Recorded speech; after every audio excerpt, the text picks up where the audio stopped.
এদিকে হঠাৎ করে আবারও রাজনীতির মাঠ নাড়া দিয়েছে জামায়াতে ইসলাম। এবার সংসদ বয়কট করার ঘোষণা দিয়েছে দলটি। কঠিন বিপদের মুখে পড়তে যাচ্ছে বিএনপি সরকার। যাচ্ছে দর্শক যে যেখানে আছেন আশা করি ভালো আছেন। এই মুহূর্তে পাওয়া সব থেকে বড় ব্রেকিং নিউজ। দর্শক অনেকদিন পর আবারও রাজনীতির বিষয়ে একটা নিউজ আপনাদের সামনে তুলে ধরতে যাচ্ছি, যে নিউজটি শোনার পরে হয়তোবা অনেকের ঘুম উড়ে যাবে।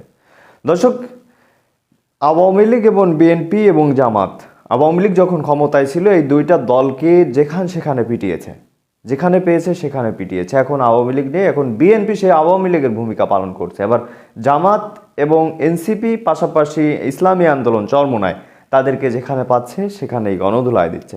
দর্শক, এরই মধ্যে আমির হামজার সমর্থকদের মারা হয়েছে, নাহিদ ইসলামের সমর্থকদেরকে পিটানো হচ্ছে।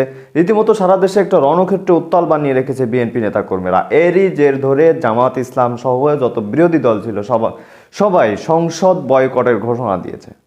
এবার আওয়ামী লীগের মতো কঠিন বিপদে পড়তে যাচ্ছে জামাতও। কথা বাড়াচ্ছি না, চলুন এ বিষয়ে বিস্তারিত প্রতিবেদন আছে, আমরা একটু দেখে আসি যে কি হতে যাচ্ছে এবং কি ঘটতে যাচ্ছে। তো দর্শক, দেখলেন খুব গুরুত্বপূর্ণ প্রতিবেদন। এতক্ষণ আমাদের সাথে থাকার জন্য, দেখার জন্য সবাইকে ধন্যবাদ জানাচ্ছি। দেখছিলেন আজকের বাংলা খবর।